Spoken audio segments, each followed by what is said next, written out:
Excuse me. I was definitely losing my voice last night. Holla. Holla, let me holla at ya. Let me holla at ya. Holla, holla, holla, holla, holla, holla. This is what we call the show before the show. Are we live, Danny? We're live on Instagram. Yeah, we're live now. Nice. Oh, I was just talking to nobody. Yep. Well, like always, just talking to yourself. But That's playing. who else do you need?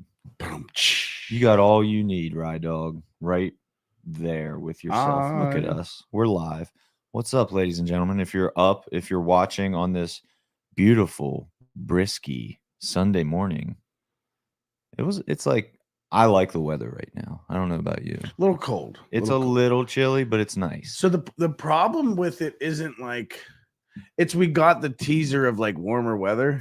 Yeah. And so when it drops back down, it's like it hurts. Yeah, there were a few like real summer days there for a minute that tricked us into thinking, hey, it might be summer. But guess what? It ain't. Today's a hat day for both of us. Yeah, a Steelers hat day at that. I'm all Steelered up. Yeah, I'll get a shot of each of you guys. There we go. With your hats on. Look at our hats. We have hats. We've got hats. Yay! You're so good at that impression. It's scary. It's like you were meant to be that character, but you're not even playing a character is the funny part. So here's the funny thing is like a lot of people have no idea who Crank Yankers even are. It was so good. That show was great. It was good. I loved it. Good. But he was definitely the fun. Like that was the one you always waited for him on that. Yeah. Like, yeah. I don't remember what that character's name was. But the old AOL, you've got mail. Was that a good impression? It was pretty good. You want to? And so that used to be like, you've got mail. And so the character on Crank Yankers would go, yay, I've got mail. I've got mail. Yay. And it sounds exactly like that. I just looked up his name, and his name is Special Ed. Special Ed. Oh, yeah, that's right. Yeah. I don't know if that would fly. Like, could you even do that nowadays? It was not. No. No. I don't think so. No. And we probably just offended half the audience. I think Special Ed would get shut down for sure nowadays. Unfortunately. I know. It's just fun. It's fun.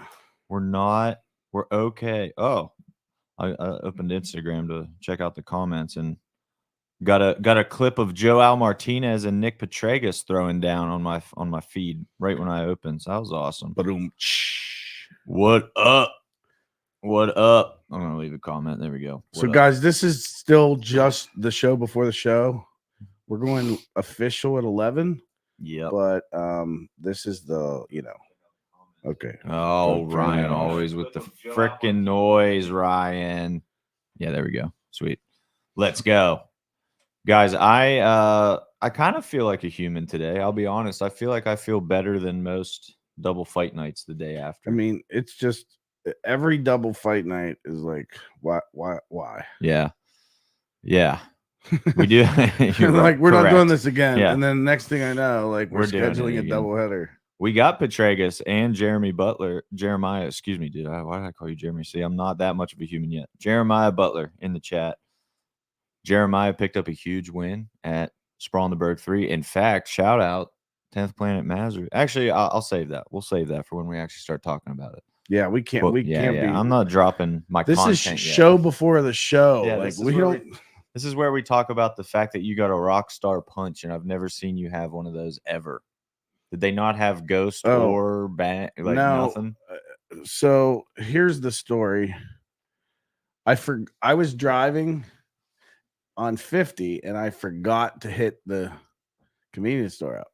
So the next thing's the dollar store. Okay. So this is what that's what they had. Yeah. Is it good? I've actually had this like before the zero carb drinks. Yeah. Like this is the energy drink. Yeah. It's so is it good. Sugar? It has a lot of sugar. Oh yeah. Oh nice.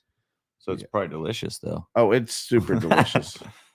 That's the thing. Like sugar is good. Like, you gotta admit it. It's pretty good. It is pretty good, dude. You were slamming Mountain Dew during UFC 300. I drank almost a whole 2 liter. Yeah. He was all jacked up on Mountain Day. Yeah. Oh my The god. diet starts tomorrow. We got I gotta end this disgustingness. yeah, for sure. I mean, fight week is like the least healthy week of your life.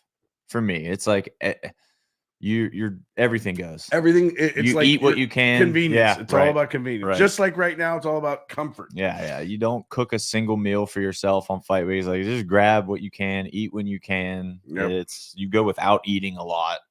It's just not good. It's like the opposite of like fighters. Yeah, exactly. Yeah, like yeah. They're it's the anti super watching what they're right eating, and we're like, I have time to eat. I'm gonna shove whatever I can. Right. Dogwater Digital asked, any plans to come back to Cincy? How do you feel about that, right? We were actually talking about that and made a decision that hell no. So it's nothing against Cincy. Like it's not. It's just business wise, it was pretty clear that's not a good market for us. I mean, it's that simple. We had to have a little bit of promise, right? And there was nothing. There was nothing. Nobody cared. Yeah, it's like the economics of our business is such that the local fighters and coaches have to sell tickets. You have to. It does not work if they don't. And it's been that way from the beginning of time regionally. And it was just the Ohio gyms and coaches, and they were all awesome to work with, like great people, loved all of them. But in terms of selling tickets, it's just nobody did. Nobody cared. Yeah, there was not a ticket, like a person that we would consider. Now, I will say that can't remember his name. Ilias, yeah. Like had a crowd there, so right. I think he got a lot of people that came after the day of, that aren't like accounted for fans. But I mean, it was rough. Yeah, it was really rough. It really was. Man, this is a star-studded group watching Instagram right now. We got Ben Phillips, Ish Lopez, James Padmore, Sukas Liebert, Bobby Murda. Yeah, dude, we're Jared Billy. Man, all the stars are out in the comment. Let's go. I know we got a comment in Facebook from Nico, so he says he's cheered up. So that's great. Good. Let's go, Nico. Head up, brother. I know, like everybody, grappling, it feels like this is like my perception of it. When we put together a grappling event, it feels like the stakes are a little less high for competitors than MMA guys. Like in my head, I feel like if you lose a grappling match, it's okay. But the more we do this, it's increasingly clear that the athletes are just as serious as MMA. Like some of them, some of them are a little more flippant, I think, but a lot of them take it like this is my MMA fight. And so I'm trying to learn to like respect that a little more. I think the fact that our fights are on record.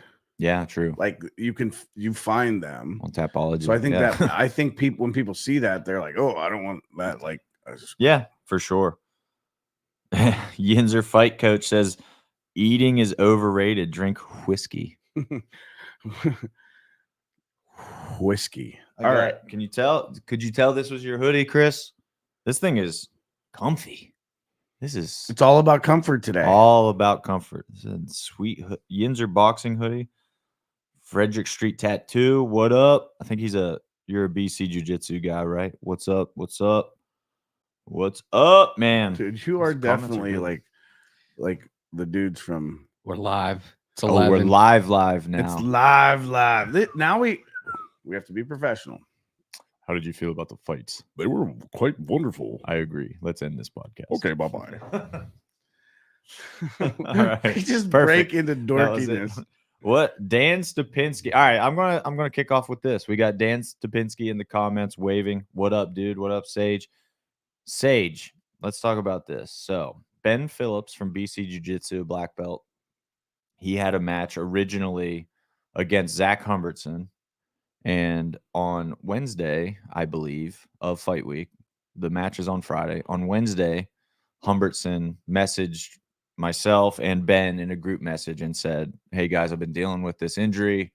I really thought I was going to be able to go, but last night it got worse. And I can't even. There's 0% chance I can compete. And Zach was also scheduled for Veteran Bushido the next day, so he had to pull out of both events, unfortunately. So I'm like, all right, 2 days. With grappling, the benefit of not being sanctioned is there's no medicals, blood work, so you can find somebody in a day or two. Like it's We're possible. not used to that. Yeah, That's it's the weird thing. possible.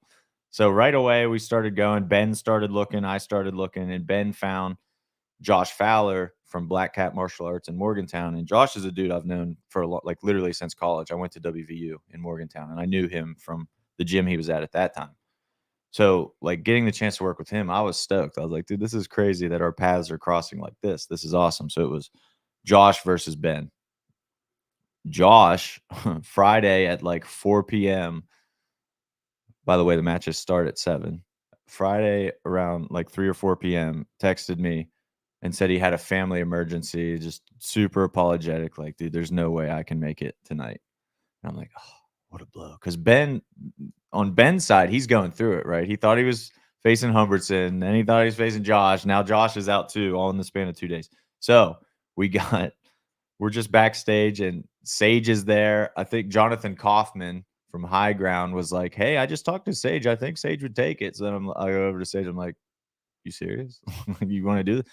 I mean, what are the odds that it would add up, like the correct weight roughly? I think Sage was like 155, Ben was 165, and they're cool with that. Both black belts. Like, it was kind of meant to be. And yeah, that was it. Sage accepted, brought Ben over to talk to him a little bit. Ben's like, let's go. And then they went, and it was a great match. So Sage stepped up on literally instant notice. Yeah, what are you going to call it? 8 minutes notice. Yeah. Yeah, however you want to put it. It was crazy. Yeah, so that was the Sage Stupinski story, and then he actually won too. So he looked phenomenal. He put on a great show, got a super nice submission, and Ben looked great. I'm sure, even like I said, you feel like grapplers will just get up and go, but they still want a game plan. Like they still want to know what their opponent's going to be good at. And I doubt Ben was familiar with Sage's game at all, and Sage was familiar with Ben's game at all. So it was just crazy on that level. Stupinski said, anytime, anywhere, peer pressure works. Just blame Jess Elizabeth and Sean Foster. Nice. Well, thank you, Jess Elizabeth and Sean Foster, for pressuring him. And Jess and Sean played a huge part in Sprawl as well. Jess getting her referee on. She did great. I think the refereeing all night was super solid. It was great. By everybody. And then Sean Foster and Valco put on a show in the main event. So it was a good night for the crew, for sure. What was y'all, if you guys are listening, what was your favorite match from Sprawl in the Burgh 3? Because I need to rewatch the replay. I was all over the place Friday. I barely saw any matches. I'll be totally honest. You should, I'm dead serious, on fight weekend, you should put track your steps. It would be cool to see. Yeah. I mean, you ever see those things where it tracks your path, dude? It would be ridiculous. I think I was wearing my Apple Watch both nights. It probably tracks that, doesn't it? I barely, I don't even know how to use my Apple Watch. That's the funny thing is, I had an Apple Watch. I was like, oh, Apple Watch. It was a clock on my wrist. Right. I will say, on fight week, I love the Apple Watch for knowing when I'm getting a call or a text. Like sometimes my phone, and I just feel it. I'm like, that's probably an actual real purpose. Yeah. Is your wrist will vibrate. Yeah, exactly. It's like, oh, somebody's calling me. The Gi match was a great match. J Pip, what up, J Pip? Let's go. Yeah, dude, that Gi match was great. And I know there was some reservations for everybody of Gi is going to be real slow and boring. The crowd's going to be like, me, what are they doing? Dude, Devin Pillar and Nicholas Leone killed it. That's the way. I did see that one, and I went and rewatched it. So yeah, dude, that was a sick representation of how Gi jiu-jitsu can look. So thank you guys for that. You both brought it. I'm excited also to rewatch it, to hear Cheyenne in her first gig. Yeah. Of commentating. She's very well spoken. So how does that translate? I'm excited to see that. Did you bring that up on purpose? Did you see Stupinski's comment? No. He said, "Can I shout out Cheyenne's commentary? It was so good, and technical knowledge was conveyed well with color commentary." So perfect. Sounds like she did great. From the brief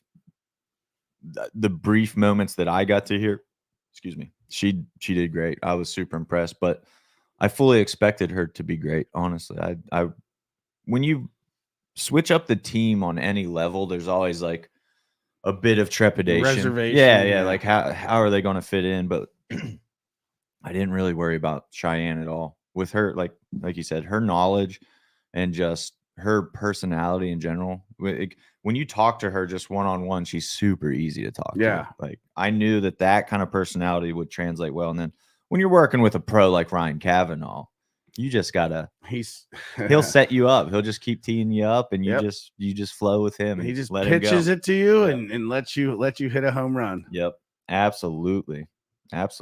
Cody Gamble, what up, big dog? Cody Gamble, the incredible Cody Gamble. I think Anya should get submission of the night. The setup to the sub was chef's kiss emoji. That is one match that I didn't see at all. I am sorry to say I have no idea how. What she were your submitted her. guys' favorite matches? Yeah. We don't know because, like, honestly, that's the we talked about this off the air, well, like yesterday or something. But like Sprawl is so quick that my whole time is spent like figuring out compensation, and I'm like so not watching. Like I don't have time to. Yeah. As a matter of fact, like I know matches I really wanted to see happened, and I didn't even know they were going on. That is insane. It is. Yeah. Yeah. The good news is that I'm looking forward to rewatching it now. It will be like a fresh watch for me. But yeah, I obviously knew Anya won, but I didn't know how. I didn't see the finish or anything. But obviously, a super tough opponent with Rachel. The whole True Believer clan, by the way, shout out to them, man. They show up every time, and what a representation they had at this card. Especially, I think. Like the female component of it, you had Rachel, Sophia, Maya, and Lydia all on the card. So it's real cool. 4 females from one gym there. Had Willow and Anya from Math Factory. So really good. I know they're True Believers working very hard on establishing their women's program and everything. So what a good way to do it with those 4 representing at Sprawl in the Burgh. That was awesome. Represent. So there's some we are a hard cutoff at 12:15. Is that right? Yeah. Yep. And so we want to make sure we attack everything for sure. Cam Kyle controlled and dominated. Mason Allen says the Kyle brothers are studs, both of them. I love having them. They're super good, super talented guys. Stiff competition for sub of the night. You're right. I got to rewatch before I even say who I think is submission. I'm not saying anything until I go back and watch because right now I don't know. Danny Palm, do you have any Sprawl in the Burgh, either match of the night or submission of the night's thoughts? Did you see more than us?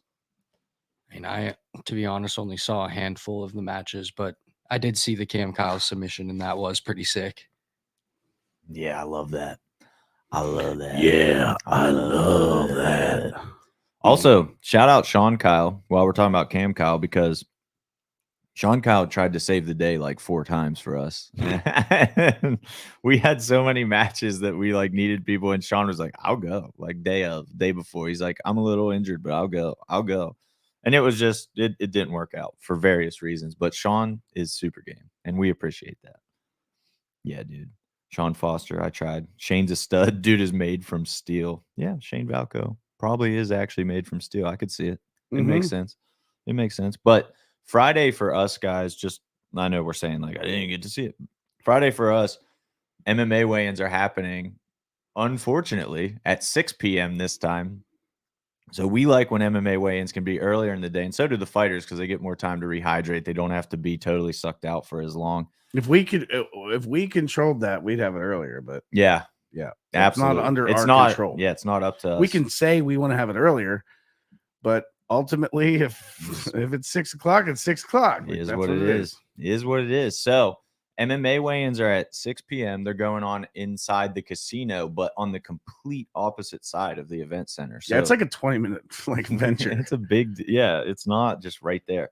So half of our crew, Ryan and Jim, are over there at MMA weigh-ins, and like if you've never experienced MMA weigh-ins, they are so hectic. Like it's just nervous energy for everybody. And there's like here, forms here. Who's over here? Did he make weight? You good? Like It is just a scramble. Make sure you get your talk to the doctor. Yeah. Don't, like, do all this stuff. It's, you know, there's like a checklist of 7 things you got to do before you leave. And not to mention, like, the fighters are all miserable. They're sucked out. Like, they are. Kama weighed in, and he was like, his paperwork was a little messy. Like, with him, he sent some paperwork to the commission, and like the commission said they didn't get it, and like, so during his weight cut, he was having to worry about his paperwork, and so it like interrupted his weight cut. So he's like, he was mad about it. Sure. Like, not mad, but he was definitely like not. He wasn't happy about it, and he just weighed in. And he's talking to me, and he's like, "You guys," and I'm like, was just I'm like, dude, rehydrate and then yell at me.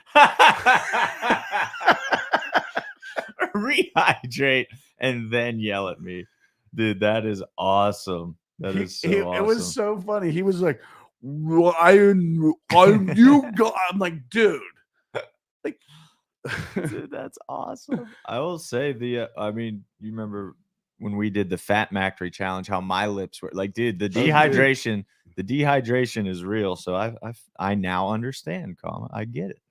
Gary Lewis just messaged me and said, "Great show as always, bro." He was concerned about only 7 fights, but they were all bangers. And Justin Patton is the GOAT emoji, he said. What up, Gary? Yeah, here's the nice thing is, you know, to be quite frank with you guys, there's a high level of stress on our team fight week when we went in with way less fights than we are used to and we like to have. And so there's a lot of stress, a lot of like, and like the fighters really showing out and putting on awesome performances really made that happen. And like, it's just we do things a little bit different when we have less fights, like, so that we don't have a 20-minute show, For right? sure. Like, so we're kind of timing things out so that it's not, everyone gets their money's worth and has a good time. And it was a crazy atmosphere last night. It really was. Beautiful crowd. Yeah, thank you for everybody who came out. But I want to dig into that point a little more with only 7 fights, because there's something you see in regional MMA a lot, and this is a shout out to our matchmaker Jim Mooney, and just putting on good competitive fights. Because if you guys have gone to other regional MMA shows, there's a lot that are first round, like quick first round finish, just uncompetitive. We had one of those. Yeah. There was one, but I mean, he got caught. Like, that can happen. Yeah. And that's 1 out of 7. Like, you're never going to not, like, that can happen. I thought Fred looked really good. We didn't know what to expect from either guy. Like, I was impressed. Fred's movement, he looked good physically, definitely ready to go. Like, the dude's mental game was totally locked in, but he got caught, and that's definitely part of the game. But yeah. And, well, here's the other thing too, is like, when you have guys that you haven't seen compete, and you don't really know, like, you don't know until, and the level of some of these amateur debuts, it's nuts.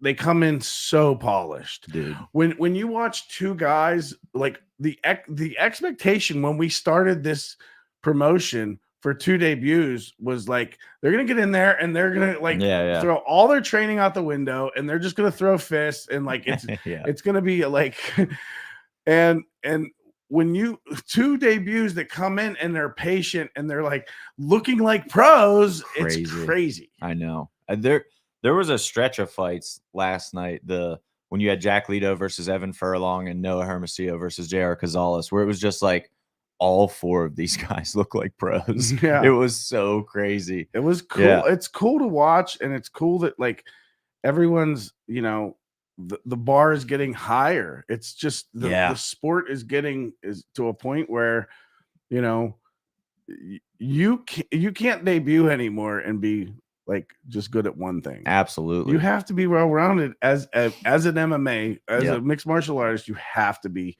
well-rounded. Well, we're starting to see it. I mean, Noah Hermosillo, D2 national champ wrestler, and he dropped JR on the feet first round. Like, really good hand. But then JR came back and was putting it on him on the feet. I'm like, dude, Well, JR is a wrestler too. This is and crazy. Like there were so many good throws and hip tosses and like just a lot of good stuff happened in those fights. Yeah, the whole card, top to bottom, like you said, we're worried about the run time of that, but it was super competitive, and I think we were done at like 10:15. It was like perfect timing. It was. Had a Hall of Fame induction, of course, for Chris Williams, so that was a really, really cool moment. Carly Joe killed the speech. I know she was super nervous, which is totally normal, by the way. Talking in front of that many people, it sucks. It sucks when you don't do that a lot, but she killed it. Chris killed it. It was a really good moment for us. We got our plaque in here in the office, so we if you haven't been following us for a while, we recently finalized a lease on our own permanent venue. So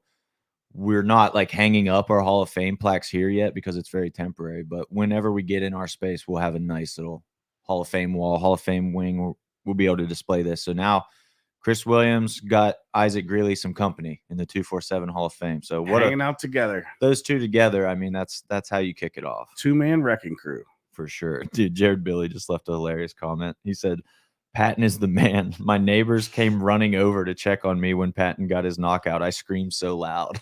That's awesome. Neighbors like, are you okay, Jared?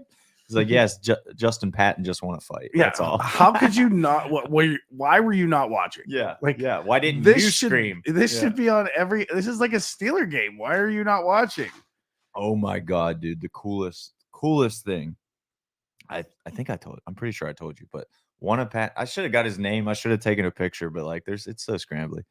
One of Patton's fans has a 247 tattoo on his arm right here. Nice. But it's like part of a sleeve that is like Penguins, Pirates, Steelers, and us. I'm like, whoa, let's go. Like, you're putting our logo with those logos?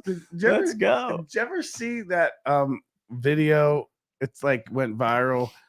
Of like those two dudes that had like the matching monster. Oh my God! Yeah. I wouldn't mess with us. I feel bad for the guy that messes with us. You think? Dude, it is so good. Dude, that's Jesse Acton. That video is real messed up, dude. Oh, it's so funny. That is a super funny video. They're so serious too. They are 100% serious. There's zero part of them that's not serious. Yeah. Nico wants on the first Sunny Days Arena card. Wish granted, Nico. You're always welcome, bro. We like working with you. The first card is going to be MMA. Is that what he's talking about? Man, hey, if Isaac approves it, we're in. Yeah, you can fight. Let's go. One thing I wanted to circle back to, I just saw Justin Michael pop in. What's up, dude? And that reminded me. I wanted to shout out 10th Planet Massery because 4-0 on the night at Sprawl in the Burgh 3 and all 4 submissions. Those dudes are and a call out. And a call out. Well, yeah, he got called out. Yeah. So Justin Michael got called out by Rich Roby after Roby got a decision over Chase Boyd. So I mean, that's obviously a match we're very interested in. There's a bit of a weight discrepancy when you what he addressed that. Roby said, go lose weight, bro. Nice, get your weight under control or something. Nice. Like that is that's a killer match. Yeah. I'm in on that all day, twice on Sunday. Jeremiah Butler, I always love working with this guy. He's awesome energy. He's got a really unique build, and I know that Fenton was talking about that. He's super long. He's built like John Jones, like 6'3", just super lanky and aggressive, and it's fun. His style of jiu-jitsu is super fun. 247 FC Matchmaker said there needs to be a new word for, quote, stress during fight week. Yeah. What do you even call that? I don't know. There doesn't. It's different. Like when you think of stress in terms of like a bill is due or something, I don't know. Like what's a normal stress during the week? This is different than that. Yeah, I'm telling you, it is. Yeah, we just don't want that next thing. Like during fight week, there are certain things that happen and don't happen unless they need to happen. Like I will not call a coach during fight week. Mm-hmm. If I do, like they know the fight's off. That it's not good. Yeah, exactly. Like I had to do that with Ray. Yeah. Yeah, that sucks. with Ray Ross. As soon as he answered, I was like, what this means, right? Yeah. Like just the call in itself. Lay it on me. It's Yeah. fight week. I'm calling you. It's not good. Yeah. We lost way too many fights leading up to this card, and we won't get into specific reasons, but it's safe to say that these were the craziest reasons to lose fights ever. Like, it was just weird. It was like weird stuff happening. Totally, I'm like, nobody to blame either. It was like totally valid, crazy reasons. Yeah. Like freak reasons. And it's just like, how is this even happening? How does that? Yeah. We have, we've run lucky, I think, for a little while, and it caught up with us in this event. Like all that luckiness, like, oh, we didn't lose any. We only lost one. Like, and then it just caught up with us. Like it all happened on one event. Yeah, exactly. And I think we've jokingly mentioned that too. We jinxed ourselves a little bit. We're like, we're due for one. We're due for some stuff to happen. Sure enough. Well, and we say that because we're like, we better like put a lot of fights on this card because we're due for something's gonna happen. And exactly. There it was, but it still worked out. The first Carly Joe in the house. Carly Joe. The first rule of fight week is there are no jokes. Yeah, Jim's right. Yeah. We have a policy where we can't mess with each other that like a fight dropped out. We can't joke about that on fight week. It's too much. Yeah. Might send you over the edge. It really might. Like, what happened to Jim? Oh, like it was fight week and we messed with him. Like, yeah. Cause of death, joking around on fight week. Danny Palm, what behind the scenes for you? Because Danny Palm, for people who don't know, has a super unique role for us in that he does everything. Like he's our Swiss Army knife is how I would describe it. Like, and he's awesome at it. Like super organized, always has the papers you need. He'll run around and do anything on fight week. So Swiss Army Palm. Swiss Army Palm. So what for you this week was crazy? Like what stressed you out this week the most? Last night. Or no, the night before. When after Sprawl in the Burgh 3, I like go home. I have the Sony with me and stuff. I go to charge the batteries, not in the bag. So I call Ryan. It's 1 a.m. He doesn't answer. I was playing some poker. Oh, nice. So then I texted Hunter, and then like before he responded, I texted the group too, and I was like, "Yo, guys, like batteries are missing." Oh boy. Then Hunter's just texted me. He's just like, "Dude, it's okay. We'll deal with it tomorrow." They'll have time to charge in the morning. We'll be good by fight time. But it turned out that they were just on the production table already charged because Moran was taking care of it. Yep. So we were good to go. We have our team is actually the best.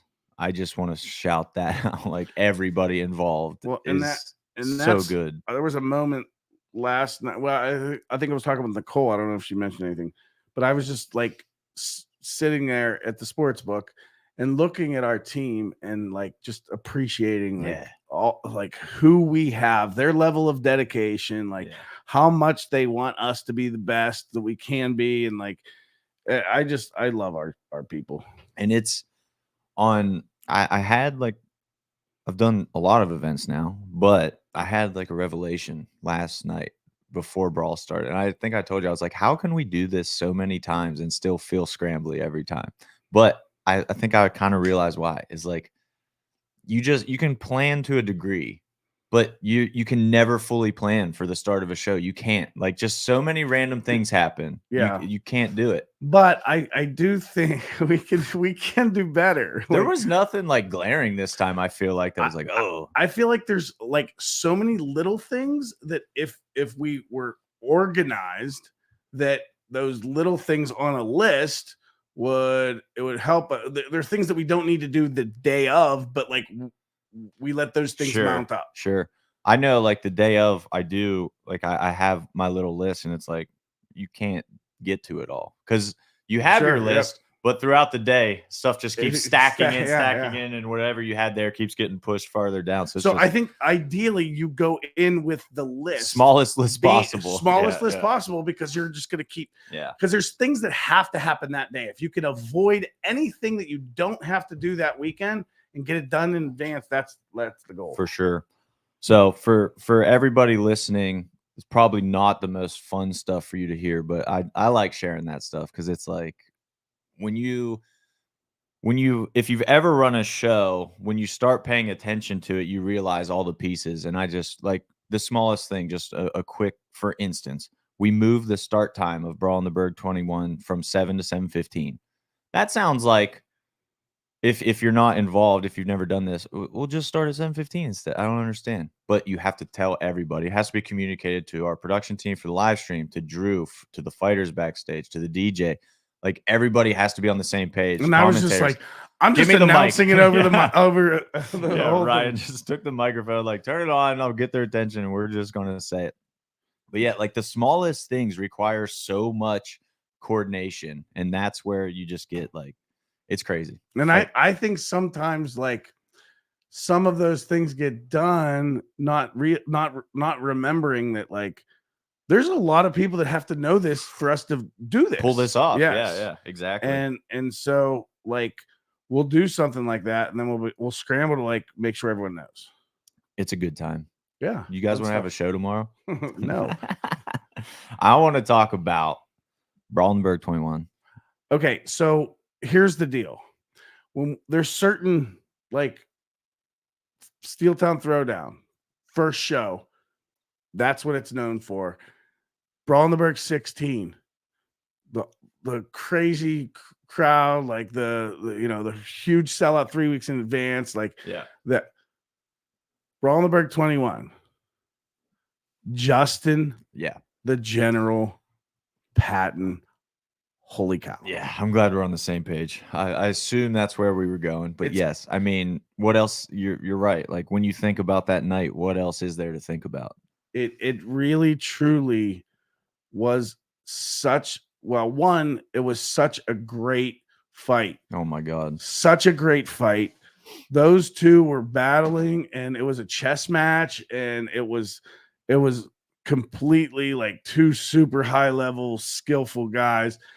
And Justin Patton took over late and poured it on, and he smelled blood, and his performance, I mean, this is performance of the year type of stuff. Yeah. This is like, the coming out party for Justin Patton.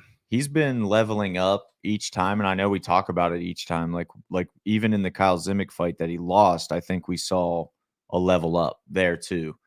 His progression over the past year and a half is crazy to watch. Mm-hmm. And that was last night by far the best version of him. And I felt like after Bit 19 against Olave, we were saying the same thing, like, holy crap, like he just took a huge step. But this was a huge step from that.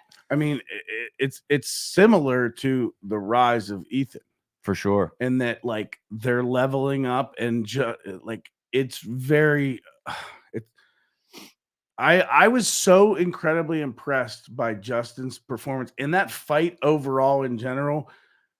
It was just, I mean, oh wow. And it was like the step from novice amateur to pro, and it was just like, wow, there's just so that's a good high point. level. Yeah. And just Justin getting a highlight like that is what his career needs. Like a lot of fighters, I think when you think about they want to start taking that next step, you got to have highlights. Like decisions don't get you to the UFC. That's not what they're looking for. So for him to have a finish like that is doubly huge for his career. But in a performance like that I don't want to not talk about Martin Hustiz, because it takes two to tango to have a fight like that. And that dude was putting it on Patton also. Good. Like Patton, we all saw Patton's face afterwards at the sportsbook. Patton's face was never pretty. Okay. But it was never worse than it was last. I mean, he's a raccoon last night. He looked like Jesse. Jesse after a bender. That's awesome. But dude, Hustiz and his whole team backstage, I loved his coach Ray. They were awesome. The Freedom Fighters team was awesome. Great to work with. I thought Martin was like crazy tough, dude. I know we talked like off the record, of course, behind the scenes. We're like, Justin's got a really tough fight this time. Like, I'm not sure why they accepted this one, but they did, and they saw something they like, and now we know. Now we know what they saw that they liked. So that's why they're the pros. I think here what it comes down to is like Chris and they're serious, Oh yeah. and they're not like like let's just be honest. There's people that come to us and they're like, we need to let's get a softball here. Like Yeah. that they're serious. Yep. They want his career progression to continue the way it's going, and they want him to stay active, and they want him like leveling up. And dude, he's man, It's crazy, man. Just incredible. Yeah. Just incredible. It really That's is. his new name, Just Incredible. Incredible. That's awesome. Just Incredible the General. We'll tweak it. Generally. Nice. We'll get there. We'll get there eventually. But yeah, I mean, that you're right. That's fight of the year contender right away. I mean, I think it's fight of the year as of now. Like, we're only 2 shows in, but I mean, yeah, I mean, where do you go from there? Yeah, it's huge, man. It was such a good performance for Justin. Just what he needed for sure. And we definitely hope Martin heals up quickly and gets feeling better real soon, because he was awesome. They were great to work with. I loved him. I loved his performance and his team. So awesome showing, having them up. I want to jump back for a second to JR Cazales and Jack Lido and talk about a little bit Southside Boxing Club, having them involved and Matt Layshock involved, because you were talking about how Justin and Chris are serious. They're taking it seriously. Matt Layshock is also that dude. And throughout this whole process, matching his guys, we were trying to get James Lido a fight forever. We had him booked. His opponent pulled out. We went through, how many replacements did we try that turned him down? 2,317. I think that was and the a number. half. And James and Matt were like 185 to 205. Anybody, we're in. Like, you don't even have to ask us if we want it. When you find him, it's yes. And no joke, everybody, we had some tough, like, number 1 pound for pound New Jersey. Like, we were looking on tab, like, we wanted the best guy. We were like, I didn't take anybody. Let's make the best fight that this place can get. Like, and they're like, yes, yeah, I'm serious. John Jones, yes. It's like, I don't care. So Matt's philosophy, and I love this, is like, you have to fight these guys eventually. Are you serious about fighting, or are you not serious about fighting? That's literally the only question. And Matt's guys are serious about fighting. And I think we saw that for sure with JR. And if James would have fought, no doubt. I'm sure James has leveled up a lot since the last time we saw him. And Jack, I know Matt helps Jack a little bit as well. And Jack looked freaking phenomenal. So, and like Jack versus Furlong, that is a super high level amateur matchup. Like, a lot of people will turn down Jack Lido now, guaranteed. And a lot of people will turn down Evan Furlong now, guaranteed. But those two, like, that philosophy, Evan was literally telling me after the fight, because I was just back and I was like, dude, that was an insane performance. It didn't go his way, obviously, but I'm like, dude, that, like, keep your head up on that one. Like, you look great. Debut amateur, like, you keep at it, because you got something for sure. And he's like, dude, he's like, I'm feeling good about it. He's like, nobody wants to fight a wrestler, Jack Lee. He's like, I know nobody wants to fight him. So I'm like, I'll do it. Like, I don't care. I'm here to learn. He's like, it's amateur. And that's the mentality these guys have to have. Yeah. If you want to cherry pick as an amateur, like, you're not going to get the experiences you need as a pro. Yeah, like, exactly. And I think the Southside Boxing, the setup of that gym is different than everyone else. Mm-hmm. So most gyms, like, you have the fight team on the side, but like how the gym operates financially is through classes that are like basically like aerobic class, like fitness. Yeah. Yes, it's dedicated for people that like just want to train. Yep. And get in shape a little bit. Yep. And that's how they operate. Whereas like Southside Boxing is a fight gym. Yeah. Like, if you want to fight, come here. If you want to get in shape, go somewhere else. Right. Like, right. And so I think that there is going to be a level of like a different level of not like just everyone there is serious as opposed to the fight team that like this little corner of the gym. Absolutely. And there's definitely something to it, because if you think about it this way, if you're a fighter, what do you want? Do you want to go 5-0 as an amateur with never having fought anybody credible and never really seeing a good look or being tested, or a different look, like right? Fighting a wide range of skill sets as an amateur should be like really the goal. Yeah. See everything. Why do you want to see something for the first time as a pro? I always tell like you don't want to do that. Yeah. What is the purpose? You're first off, when you go pro, your 5-0 amateur record, nobody cares about anymore. You're 0-0 again. It doesn't matter. Yeah. So that's out the window. Maybe your ego is stroked a little and your Instagram posts have been cool because you're undefeated. That's what you got.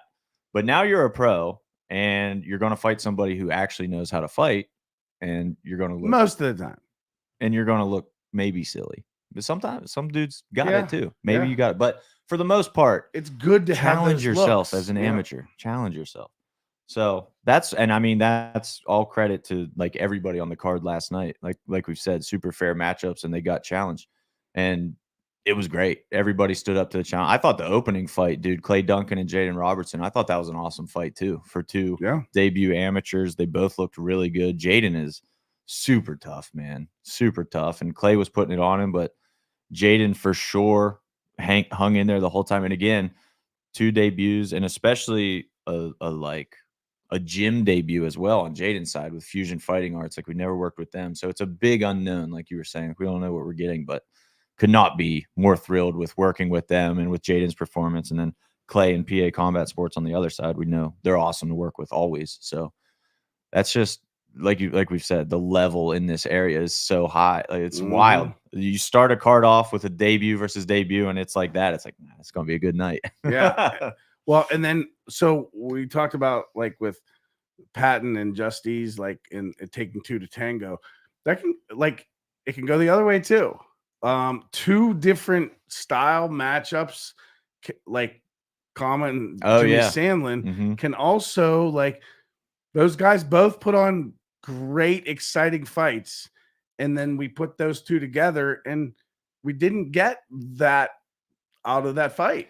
I was expecting Jimmy to be a lot more reckless than he was. I was surprised by how composed he was in a good way. He was fighting very smart, but from what I saw of his footage and with his bare knuckle boxing background, I thought we were going to get a little bit of a wild kind of reckless style. That's what Kama thought. He said afterwards, he said, I thought he was going to come after me. And Kama likes to counterpunch. Yeah. And when someone's not like initiating, like, and you're expecting them to, you're like, okay, when's he coming after me? Because I'm ready for it. Like, and that just never happened. And that's the game. I mean, we see it all the way up to the UFC. You know, sometimes there's just this stalematey kind of fight where neither guy's taking that first move. Did you just say stalematey? Stalematey. Yeah, it's a pirate stalemate. When you said that, that's immediately what I thought. Like, hey, stalematey. Yeah, that's exactly what it is. But I mean, having Kama back, let's not discredit the fact that he's coming off a year-plus layoff, a big surgery. I don't think it had to do with. I just think it was 2 style guys, and it was a lot of playing chess, and like, can't you guys just play checkers for a little bit? I don't know if Kama would agree, or admit it, but what I saw in the first round was a little nerves, he was overextending a lot. I felt like he was reaching a lot that first round, like I did feel like he was like getting back in the groove. And then by round 2 and 3, he found his distance. I think and he's always, he's herky jerky. And but he's always like, and early on, he's finding his range and seeing where, like, and seeing how he's moving. I think that's not a rust thing. I think that's like, I expect that out of Kama the first minute or 2, like, to find distance, find range, like he's setting himself up so that he knows, like, boom. And I saw Kama like connect with him, and then he backed off of it, and I was wondering, and he's like, I thought he was going to come after me, so I wanted him to, and then he didn't. Yeah, he thought like that was gonna make him Yep. react strongly. Yeah. And this is always one of my favorite things, but seeing Kama and Jimmy in the trailer just chatting it up afterward, like there's something about you just fist fought a dude and now you're gonna share beer. They weren't having beers, but like, metaphorically sharing a beer. Mental beers. Yeah. Then just in being friends, and I know like Joe Al and Nick Petregas are gonna be friends now. They're already talking about training together. Like that is awesome. That's my favorite thing to see, dude. Dude, the guys right behind me with that fight were hilarious. Nick and Joe Al. Yeah. They were like, "Go, you guys gonna hug again?" So friendly. I was like, and they were loud. Like, Yeah. They could, like, if you're in the cage, like You could have heard it. Yeah, for sure. If Joe Al, if you're still in here, could you hear them say that? Did you hear it? Yeah, he is still in here. Nice. Answer me, Joe. Answer me. Oh yeah. Nick Petregas had What? He had a Tupperware full of homemade chocolate chip cookies. Did you get one? No. I got one. Did you get one, Danny Palm? No. Dang. Joe Al said, "Yeah, I heard that." I knew. That's awesome. Are you guys gonna hug again? Why don't you give each other a kiss? Dude, that's awesome. I mean, Petrega said I didn't hear anything, so he didn't hear it. He was Joe Al zoned. did. He was Dang, in the zoned. zone. But I knew whenever we had both those guys on the podcast, I'm like, they're going to be friends after this. They're both I awesome think dudes. most of the Yeah. time, they're gonna be friends after. Yeah. Most of the time. But they I knew they were going to mesh. They're both There's dudes. this- It made sense. There's a special bond that two fighters have that when you share that experience of like, it's not often in life that two people are trying to hurt each other as much as humanly possible Right. for like extended periods of time. Like Yeah. it's just not a real Yes. life scenario. Sure. And so when people do it, there's a level of appreciation, respect for the other person that I think, unless there's some bad blood or whatever, like that's a bonding experience. Yeah, for sure. Petrega said that dude is more than welcome to come in the cage. Let's do it. Let's set up Petregas versus shouting guy. Petregas versus guy yelling at Petregas. Yeah. Plot twist. It was Mark Jericho. Yeah. Plot twist. Run. Mike Rattani in the chat saw him at the it wasn't an official after party, but we all go to the sportsbook bar after the fight. Saw Rattani there. What's up, dude? I did, Nice to see I you did again, too, man. yeah. What up?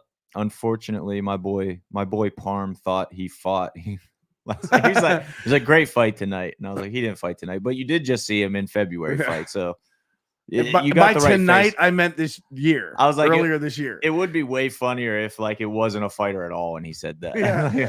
What are you talking about? Yeah. Dude, your face looks a mess. Yeah. Good fight. I didn't fight tonight. That's just how I look. What are you Wait, talking about? Speaking of Rattani, Jared Belly told me a funny story about an interaction with him and Mike Rattani. Nice. He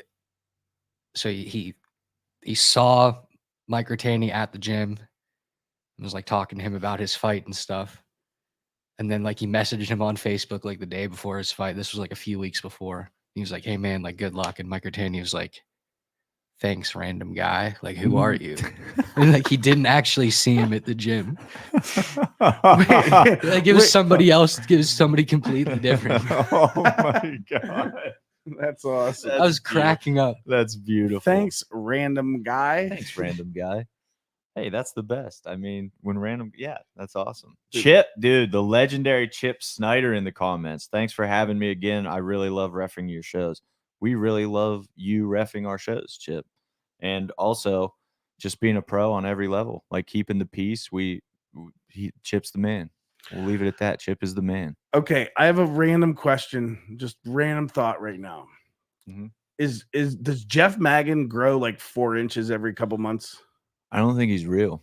Dude, Every time I see him, he's he's a bigger dude. a bigger version of Jeff Magan. It really, like, I think he's like 8 feet tall. He now. started as a big dude too. That's the I thing. know. It's like I get, maybe part of it is I forget how big he is Yeah.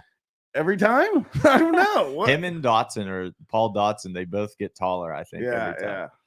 Mike Rattani said, "I never met him in my life." Smile face. That's awesome.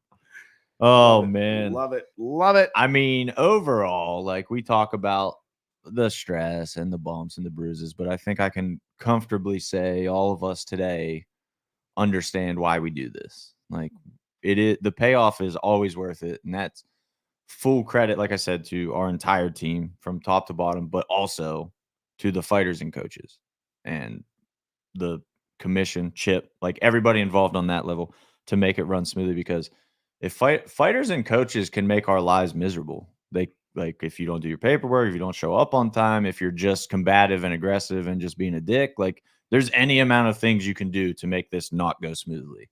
And both shows went really smoothly. So thank you, everybody who competed. Like we don't have a promotion without you guys, and we appreciate you taking that very seriously.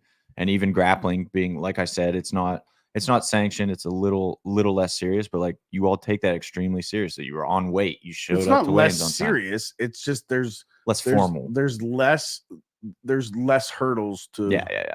Yeah. Less formalities. But when we were talking about MMA weigh-ins, I just wanted to talk about grappling weigh-ins a little bit. They're so much easier. Like grapplers walk in, step on the scale, and leave, and that's it. It's so nice. Like I wish life could just be like that all the time. But here's the thing: is like the difference too is like you say weigh-ins are at 12 for whatever time you say weigh-ins are for MMA. The fighters are all there. Yes. Yeah.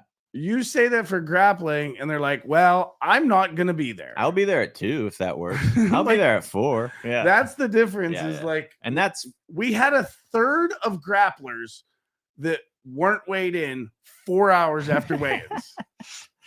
Yeah. Like that was shocking to me. Yeah. So if you guys read your contract before you sign it, it says weigh-ins are at noon. Yeah. But that's okay. I know that you just sign stuff without reading it. Like, Maybe that's cool. Yeah. Maybe when we're offering, like, weigh-ins will be Friday at 12. Do you want this? You have to be there Friday at 12. Yeah. I mean, it just makes our life like, yes. We had to be available for weigh-ins for 10 hours. Yeah.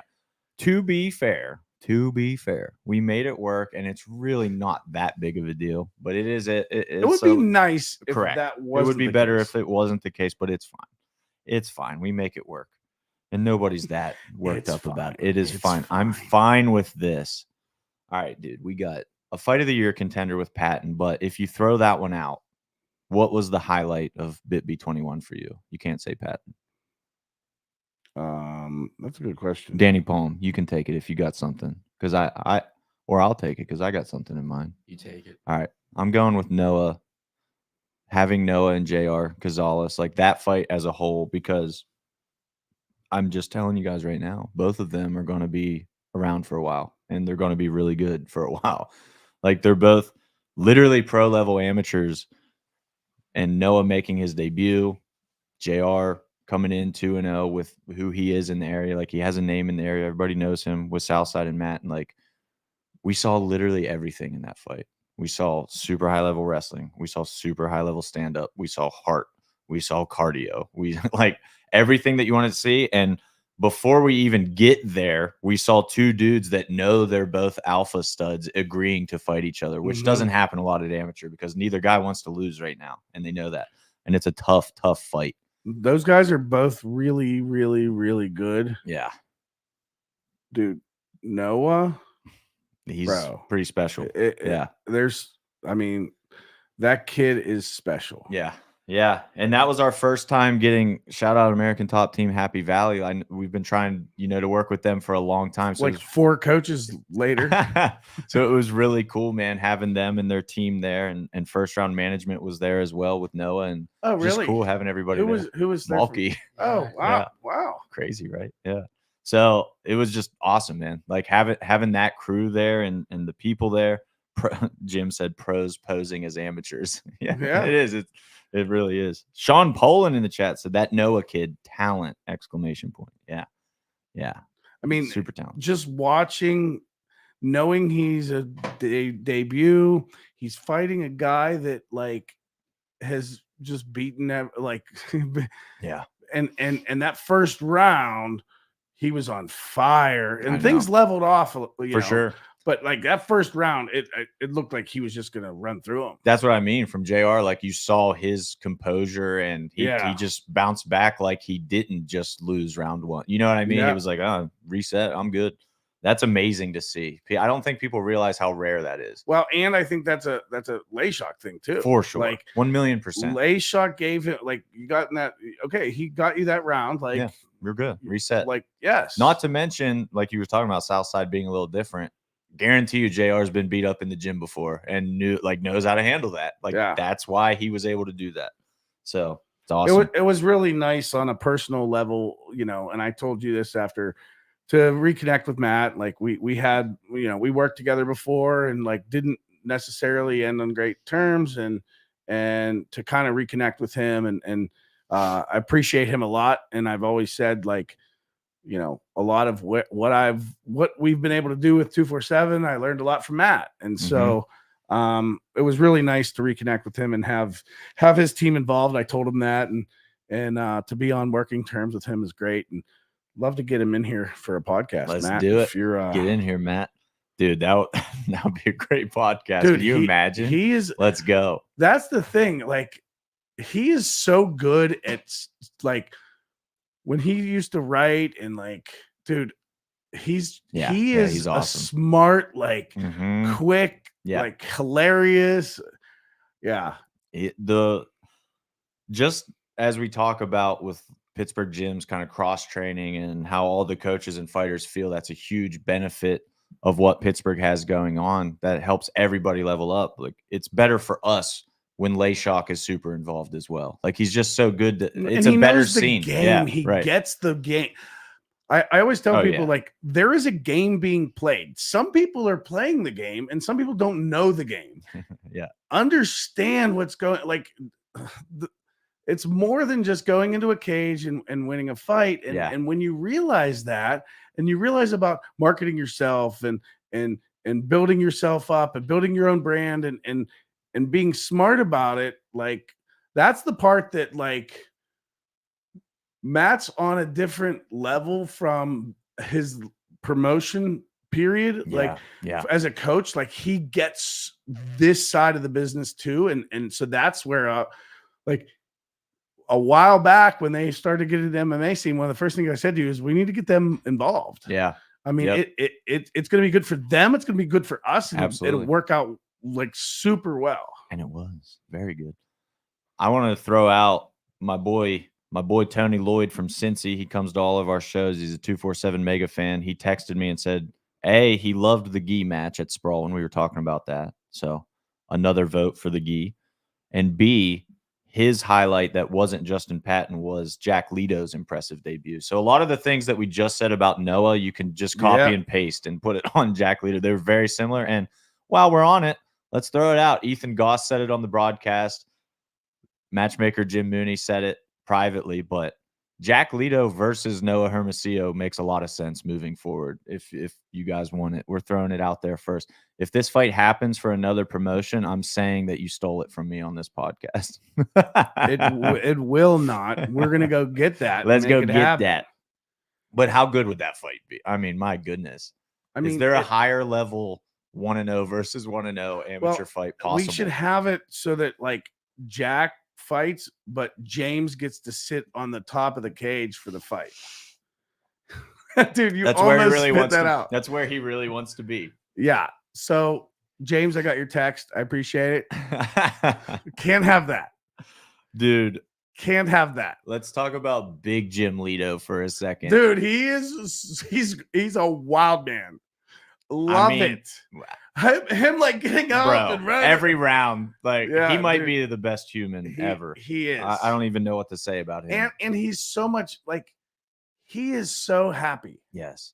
It's the right kind of, like, it's the right kind of excitement. Yes. He's not instigating anything. He's just loving life to the max. And it's so the best. Good. Yeah. And it was a really cool moment when Leto won, and all of his actually, was it at the end of the fight? Yeah.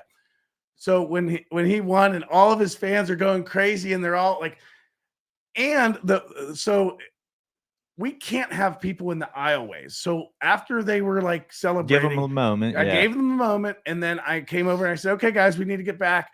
And normally that's a battle, right? People don't want to hear that. Yeah. And they were all like, "Okay, thank you." it was so nice. Yeah. Like, so very cool. That was freaking awesome.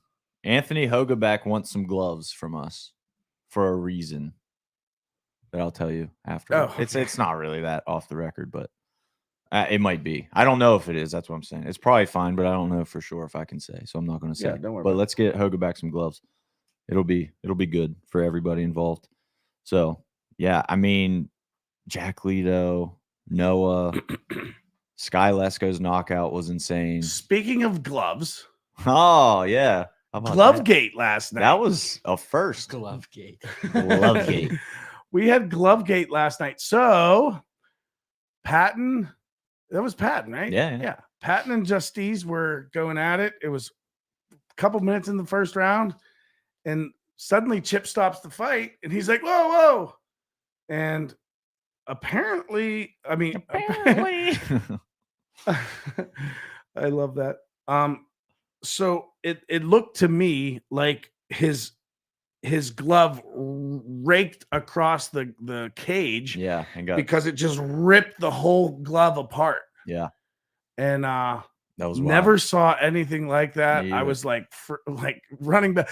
Jesse has already He already knew. He already knew. Yeah, it was Dude, Jesse is awesome at his is. job, man. He's so good at his He's job. on top of everything when it comes to like fighter prep and gloving them up, and he's also the lightest weight drinker of all time. Give him a sip, he's hammered. I love it. Noah Kishka in the chat. What's up, Noah, dude?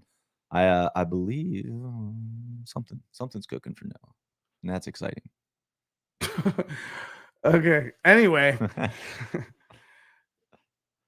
What oh yeah, I was gonna say about the glove. I've never seen the inside of a glove like that. Have you? No, I haven't. I never realized it was just like a mold of foam shaped like the glove. It makes sense. Like what else would it be? Yeah.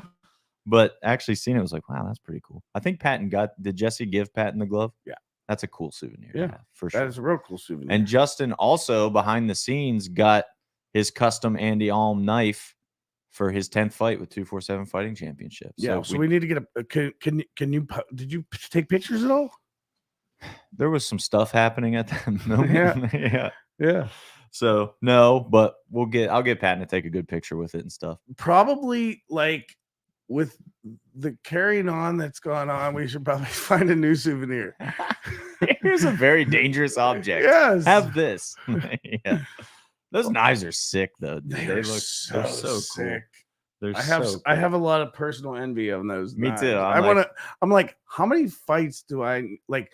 Do I need to fight to get one of those? I mean, you've promoted 25 now, so MMA. I think that's knife worthy, isn't it? 25. I don't know. Feels like it.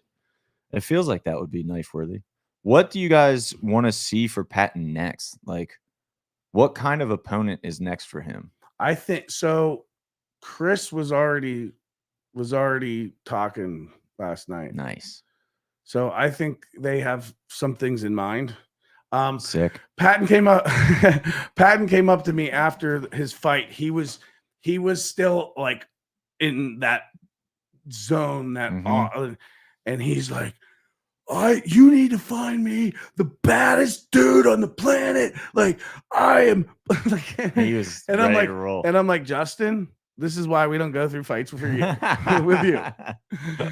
And then when I saw him in the sports book, he was like, I got a little full of myself. Like, yeah, you deserve to be. Absolutely. What a great, like, dude. Here's the thing.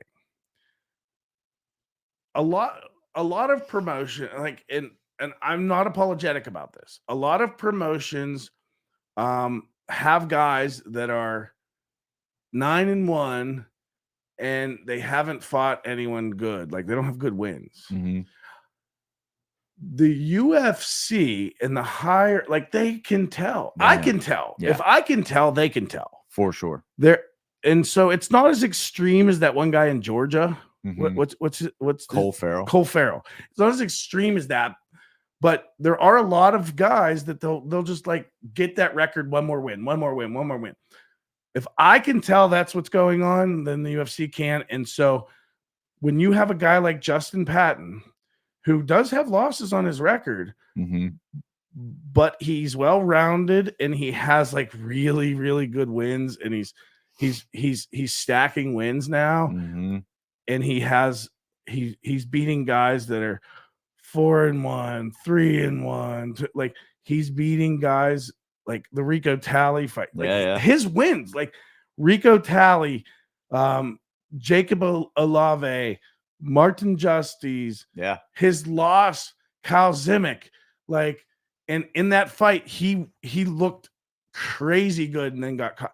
Absolutely. Like that, those kind of experiences, that loss to Zimick was probably a really good thing for Justin in the long run, for sure, because he got driven more. And so I mean, that it's really fun watching. That's awesome. It's really fun seeing this take place. I didn't realize Kyle Zimick lost a split decision to Dusty Schaefer at the end of March. Dusty's a dog. Dusty's very good. He's 2-0 now as a pro. Good for him, man. Started off his career on a really high note. All right, Dusty Schaefer versus Patton it is. Let's go. That was easy. Man. Next. Next one. What's next for Kama? What is next for Kama? I mean, he said in his post-fight, I didn't hear. He said he's going to talk to his management. Cool. So he'll be calling us later. Sweet. You know what I don't know. I would love Kama to get a fun, like, money boxing fight, like a celebrity type. I would love that. Kama versus Le'Veon Bell. Well, let's go. I think we talked about that on his podcast. Yeah, he said he wouldn't do it. Yeah, I know, but I still Le'Veon want Bell that. was like 800 pounds, and he plays. He's desperately trying to play for the Steelers. Hey, bring him back, baby. I'm bringing Le'Veon back. Yeah. Hey, Le'Veon was so good, by the way. Like, so good. So good. People forget. I know. He was so good. Oh, my. Yeah. He was. He killed his own career. Easily. Like, literally just ended his career. Him, AB, and Martavis never really playing together is such a travesty. They could not keep it together. Oh, what could have been. M. Kojo kicks in here. I know he was a old Mike Kojanchik. I never know how to say his last name. Kojo. I'm going with Kojo. He was rooting for Noah pretty hard, his teammate, American Top Team, Happy Valley. He made a post like, now everyone knows. Yeah, you're right. Now you know. Everyone knows. You go out and do something like that, everyone knows now, for sure. But that was the weekend as a whole was just madness. On the Sprawl level, I want to throw out also, we talked about True Believer, but Matt Factory had freaking 13 athletes on that card. Lazy. That's laziness. So lazy. Come on, Matt Factory. Step it up. What they do for the region in the area and grappling in the area is nuts. And we can't have a podcast without mentioning that, because they're obviously I mean, they were in half the matches. Like, pretty much there was somebody from the Matt Factory in every match, it felt like. So, and some won, some lost, but regardless of how it went, I guarantee you they're all going to be back in there, maybe today even, getting back after it and getting better, because that's what they do, and that's the coolest. We got 10 minutes. We got a hard cut off at 12:15. If there's anything you guys want us to talk about, please let us know in the comments. We will keep it up to date. But in these last 10 minutes, let's get to anything we want to talk about and that you know that they want to talk about. I honestly, like, I don't think I've digested the weekend yet at all. Yeah. Like, honestly, I'm like not sure what just happened still a little bit. Just to we're intentionally not covering much of the nonsense that happens. Like that is going to, we do not want that at our shows. So we're working on a bunch of things, and that's a topic of conversation that's going to happen from now until our next show. Yes, correct. We're going to keep fixing that. That stuff's not okay. We Tony just Hermosillo versus Jack Leto next. Kojo just said yes, 100%. Let's get this team going. Let's just make that happen. Let's just speak that into existence. I want that. Tony just texted me and said Calvin Harbaugh would be awesome for Patton next. That is a good fight. I don't know if Calvin would come up to 45 for it. I think Calvin kind of likes being at 35. That fight has been close a couple times. So close. One time so close. That was a replacement fight a week out that actually was announced. And he's Calvin Hero Harbaugh, so it was like he really was playing the hero. 1 week notice, and then man, just fell apart at the last second. Let's talk about, Jim said, let's talk about how well the commission works with us and vice versa. Yeah, I mean, PA's commission gets a lot of heat. It has a reputation of being overly strict, I think, but that's not how I personally see it. I think the commission's been more flexible than ever, but flexible in the right ways, not like what we were talking about, the can matchups. Like they're still not going to do that. You're never going to do that in PA. They're not going to let you just throw somebody in there to get murdered, but they're being more open to understanding why some things happen. Whereas before it was like column A, column B, this happened in column A, this is what needs to happen in column B, end of story. Very black and white, right? There's a lot more hearing us out in the gray areas now, which has been amazing. And the commission, I mean, kind of said it about Chip earlier, but that extends to everybody, all the inspectors and everybody. Like, they're just so professional. Dude, Pat Johnson is the man. He truly is the man. He really is looking out for the state as well as us. And that's what they need to be doing. And I think sometimes like that gets lost and we're in this together, and like he gets that. Yep. And so I love the guy. And I'm very appreciative of everything he does. It's just those guys don't get credit. Those guys get crapped on. Yeah. And they have to be. Here's what. Think about this. And Kama has said this to me before. He's like, I could never do this promoting thing. Like, dude, fighters are the worst. Like, blah blah. And he's talking about himself too. Like, yeah, right. Like, he's like, I could never deal with like this, that, all this. Like, those guys, that's all they deal with. That's it. That's their job. Yes, that they literally deal with so much nonsense. So at some point, you get to be like, I don't care. Like, you need to do this. Like, just do it. Go. And sometimes that comes across as like harsh or non-care, but they deal with a lot. Yeah. And so I'm very appreciative of them, and the new regime is great. And I thank you guys. I mean, they also have massive responsibility on their shoulders. Like, you have to keep that in mind, that they have to protect the safety of these athletes. If something, knock on all the wood, tragic would ever happen in a fight, all the wood, not just some of it. If something tragic would ever happen in a fight and it comes out that they approved a medical that shouldn't have been approved or something, you want a disaster. We're talking big disaster. So the way they need to be buttoned up, but also the seriousness of what they need to button up, they're under a lot of pressure too, like big time. So for them to keep it together and be as professional and do as good of a job as they do, which I think is exceptional. And I always tell people, I think PA has an amazing commission, because we hear it a lot from out of town fighters, like, oh, I want to fight PA for whatever reason. I'm like, they're real good. Like, the reasons make sense. It's real good. It's a great place to fight, I think. But if you, to the earlier point of like the 5-0 amateur that just wants to beat dudes up, if that's what you want to do, PA is a hard place to fight in. It's not going to be good to you. Yeah. But if you're serious and you're professional, then it's going to be a great place to fight. Yeah. And that's like kind of what we appreciate is most of the local fighters around here and their coaches, the expectation for amateurs is to act like a pro. Yes. And so I appreciate that. And like, we're fortunate in this area that we don't have to deal with like a lot of the shenanigans that some other promotions and other places have to deal with. Yeah. Yeah. So very true. So that's, and that for like the culture was set before 247 with Gladiators and with Pinnacle and we're just a part of the next part of the cog, and we want to be a part of that cog for a very long time. Absolutely.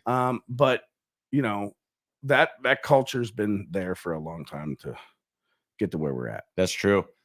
Yeah, man. They do a great job. And like you said, the foundation that was laid for us, it made our lives easier because, like you said, that was kind of ingrained here in the culture. So we just stand on the shoulders of those guys and try to take it to the next level, which I feel like that's life.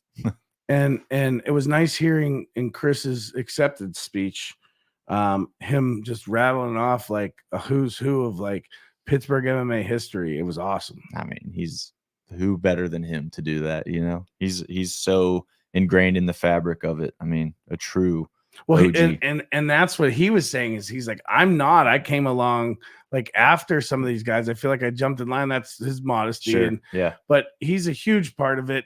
It was well deserved. He can be modest, but like he's there for a reason, and yeah, it's because of who he is. Yeah, I mean, he might not have been around when Billy Conn and Harry Greb were tearing it up, but I mean, after that, he's pretty much ingrained for sure. Guys, I am going to cut this off so Danny Palm can get to where he needs to be. Get Yinzer fight coach some meat bucks, Hustleton said. Dude, we were talking awesome. about that last night. Nice. I was like, there's one thing I got to tell you, Chris Williams, just to be clear. Chris Williams. Yeah. You're not getting meat bucks. You can't. They're like, them. Why? That should come. Maybe that should come with the Hall of Fame, like a meat buck component to the Hall of Fame. It can be like you get a jacket made in meat. Correct. A bacon coat. Be sick. But we are going to have a Meat Bucks podcast. I'm glad you brought that up, Hustleton. So Meat Bucks voting will be live very soon. We'll nominate this. Let's be honest, guys. Can we just give them out this time? Like, do we need to vote? I don't think so. Is this like the one where it's just so obvious? Hustleton. Yes, Hustleton wins the Meat Bucks. Love it. No, Hustleton. No, I was using. I know. The Relentless Project in here. We'll shout that out and then we'll end this because Ish Lopez, a part of the 247 team now, he was doing post-fight interviews. He was a part of the whole weekend, Friday and Saturday. Ish is such a pro, dude. I love working with him. Ish was, he was complaining. For sure. He's That's like, what dude, he does. I fought twice for you guys this weekend and I didn't get paid anything. He got a hoodie. He should you got paid, bro. He should be thankful for that hoodie, bro. We need a GoFund Meat Bucks. GoFund Meat Bucks. GoFund Meat Bucks. That's awesome. That works. What up, Ish? I can't wait to see the videos, dude. I'm excited to see how the post-fight interviews went. I'm excited to see what Brandy's putting. Like, wasn't Brandy putting something together? Of course. For today? No? Maybe. I don't know. Maybe. Fly hoodie, he said. It is a real nice hoodie, for sure. But what, you gave him a Yinzer boxing one? No, all right. Yeah. Well, we gotta buy we need hoodies. We have none. Yeah, we're pretty much out of hoodies right now. We got a lot of kids hoodies. If you guys got kids that want a camo hoodie, hook your kid up with a camo. They're pretty sweet. They're real nice. Yeah, real nice hoodies. But sick weekend. I think we're all going to. We have a lot of work to do. There's photos still that I got to get through and organize and get to the fighters and stuff like that. But more than that, teardown's happening now. Teardown's happening. More than that, June 29th is going to be here real soon. There's no time to just lull right now. We're back to matching, and Noah Hermosillo versus Jack Leto should be getting signed like right now, I think. And then after that, we're going to keep moving and keep pushing this thing forward. June 29th, we announced Lucas Siebert versus Gavin at Sprawl 3. But besides that, you guys just wait for these announcements. Yeah, we have a handful of all pros. Yeah. We have like 5 fights signed, and they're all fun, exciting. Yeah. Like this card is awesome. And tickets are going to be going on sale this week. For sure. We got to redo some things with the seating chart and all that good stuff, but tickets will be on sale this week. We got a lot of work to do. Yep. We're back at it, as are the fighters, I'm sure. Like I said, real quick, I'll end it, but Olivia Tosolt just joined, and she sang the national anthem Friday and killed it. So shout out Olivia and the whole Octane team. They all showed up and crushed it. So we appreciate you being a part of the show. Nice. And super shout out to Jennifer Fennell for singing the national anthem on Saturday night, she sang the national anthem. National. She sung the national anthem in our inaugural show in 2019, and then 5 years later, sung it again, and she killed it. That's so sick. I love that. Those little elements, those are fun for the show, man. I'm glad they got it. We'll get the video out to them ASAP. But thank you guys. That was killer. It was a great weekend. Everybody who was a part of it, from our team, your team, fighters, coaches, thank you for that. Fans, of course. Sponsors, of course. It was awesome. We love you guys. Thank you so much for your support and for, everything you guys all do. Back at it June 29th. Right on to the next one. Let's go. On to the next. Later on.